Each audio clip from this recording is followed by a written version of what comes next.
Friends, எல்லாரும் நல்லா இருக்கீங்களா? இந்த சமையல் சேனல் வழியா உங்க எல்லாரையும் சந்திக்கிறதுல மிக்க மகிழ்ச்சிங்க.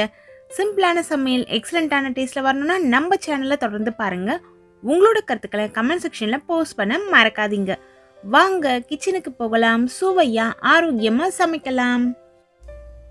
இப்போ நம்ம செய்ய போகிறது பெருமாள் கோவில் பிரசாதம்ங்க. இது பெருமாள் கோவில் பிரசாதம்னா கூட ஸ்பெஷலாக மார்கழி மாதம் செய்யக்கூடிய ஒரு பிரசாதம். மார்கழி மாதம் 27வது நாள் கூடாரவள்ளி வரும், அன்றைக்கு செய்யக்கூடிய ஒரு ஸ்பெஷல் பிரசாதம் தான். இந்த ரெசிபியை ட்ரெடிஷ்னல் மெத்தட் படி எப்படி செய்யறது அப்படிங்கிறத டீட்டெயிலாக பார்க்கலாம் வாங்க. பொங்கல் செய்யறதுக்கு நம்ம பயன்படுத்துகிற உருளை போன்ற ஒரு பாத்திரம் எடுத்துக்கோங்க. அடி கனமாக இருக்கட்டும். அதில் 1/2 லிட்டர் அளவுள்ள தண்ணி சேர்த்துக்கலாம். இதில் 1 பங்கு அளவுள்ள பச்சரிசி, 1/4 பங்கு அளவுள்ள பாசிப்பருப்பு சேர்த்துக்கலாம். இந்த பச்சரிசியும் பாசிப்பருப்பும் ஆல்ரெடி நான் தண்ணியில் கழுவி காத்தார விட்டு வச்சுருந்தேன், அதனால் எடுத்து டைரெக்டாக சேர்த்துட்டேன்.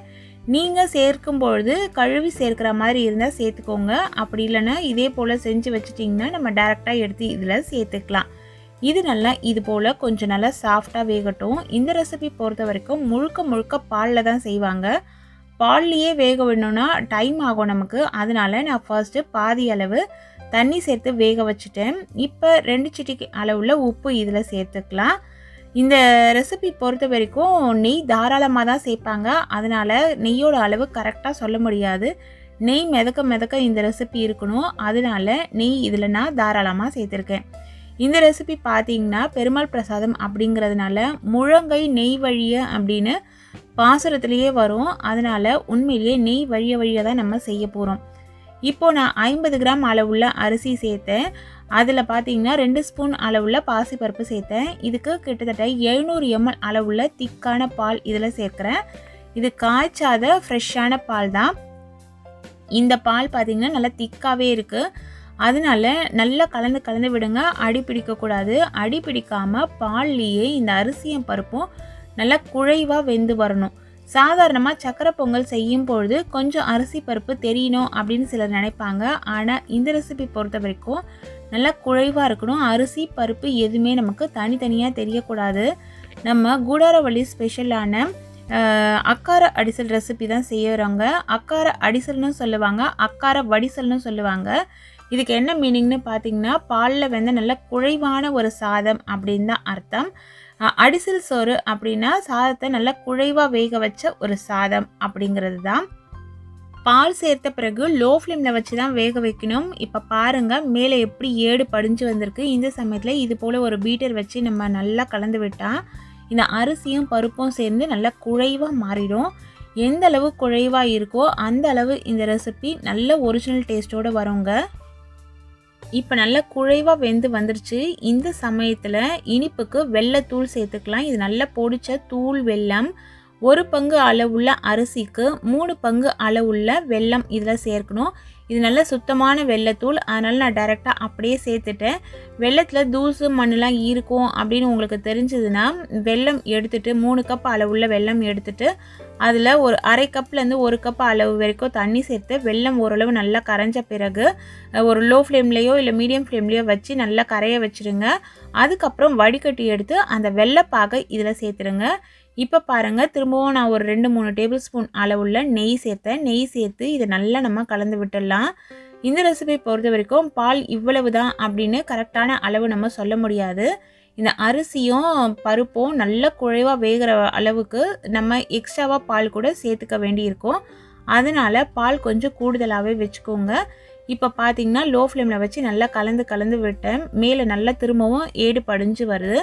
இதுதான் ஒரு கரெக்டான பக்குவம். அதே போல் நீங்கள் செலக்ட் பண்ணுற வெல்லம் நல்லா டார்க்கான வெல்லமாக இருக்கட்டும். பழைய வெல்லம் தான் நல்லா டார்க்கான கலரில் இருக்கும். அதுதான் நல்ல ஒரு சுவையும் கொடுக்கும். இப்போ இதில் ஒரு 1/2 டீஸ்பூன் அளவுள்ள ஏலக்காய் தூள் சேர்த்துக்கலாம். சாமிக்கு நைவேத்தியமாக வைக்க போகிறோம் அப்படிங்கிறதுனால இதில் 2 சிட்டிகை அளவுள்ள பச்சை கற்பூரம் சேர்த்துக்கலாம்.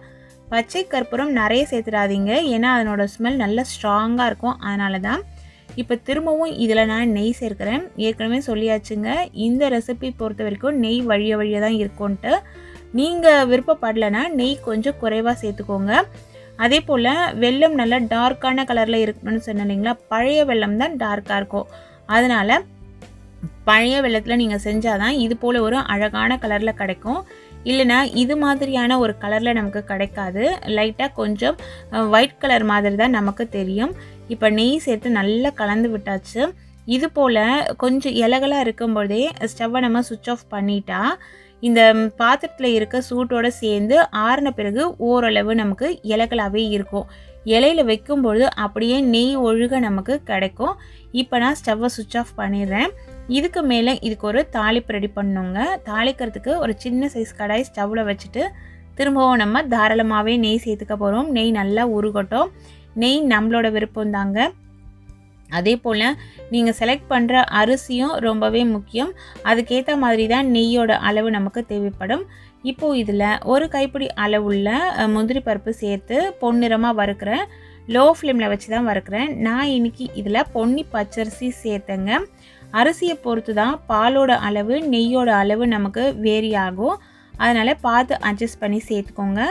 முந்திரி பருப்பு ஓரளவு வறுப்பட்ட பிறகு இதில் ஒரு கைப்பிடி அளவுள்ள காஞ்ச திராட்சை சேர்த்து அதையும் பொன்னிறமாக வறுத்துக்கோங்க.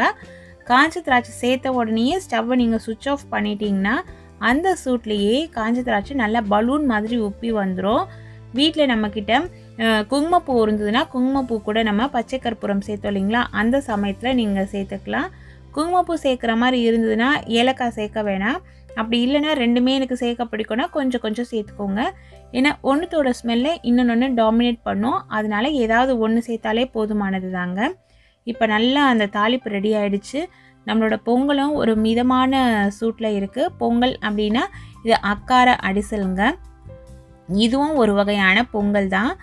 இப்போ தாளிப்பு எடுத்து இதில் சேர்த்துடலாம். நல்லா கம கம்பன வாசனையில் நெய் ஒழுக ஒழுக பெருமாள் கோவில் பிரசாதம் அக்கார அடிசல் ரெடி ஆயிடுச்சு. இந்த அக்கார அடிசலை டைம் இருக்கும் போதெல்லாம் பிள்ளைங்களுக்கு செஞ்சு கொடுங்க. இது ஒரு ஹெல்த்தியான ஒரு ரெசிபி தாங்க. இப்போ பாருங்கள், கப்பில் நம்ம வைக்கும் பொழுது கரண்டியில் ஒட்டாமல் எந்த அளவு வருது, இது போல் ஒரு கன்சிஸ்டன்சியில் இருக்கணும். இது போல் ரெசிபியை பொறுத்த வரைக்கும் நம்ம ஒன்றும் கப் ஃபுல்லாக சாப்பிட போகிறது கிடையாது. கொஞ்சம் குறைவாக தான் சாப்பிடுவோம். அதனால் நெய் அதிகமாக இருந்தாலும் தவறில்லை. எல்லாருக்கும் நம்ம கொடுக்கும்பொழுது நெய்யோட அளவு அவங்கவுங்களுக்கு போய் சேர்ந்துடும்.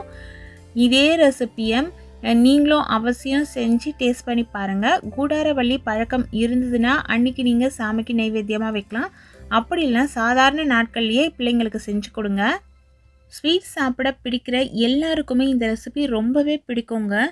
இந்த ட்ரெடிஷ்னல் ரெசிபியை இதே அளவுகளில் பக்குவம் மாறாமல் செய்யுங்க. டேஸ்ட் வேறு லெவலில் இருக்குங்க. இது போல் நல்ல நல்ல ரெசிபிஸ் தெரிஞ்சுக்கணுன்னா நம்ம சேனலை தொடர்ந்து பாருங்கள். சுவையாக சமைச்சு சாப்பிட்டு மகிழ்ச்சியாக வாழுங்க. சுவையாகவும் இருக்கணும், ஆரோக்கியமாகவும் இருக்கணும்னா நம்ம சேனலை பார்த்து சமைங்க. Thank you friends.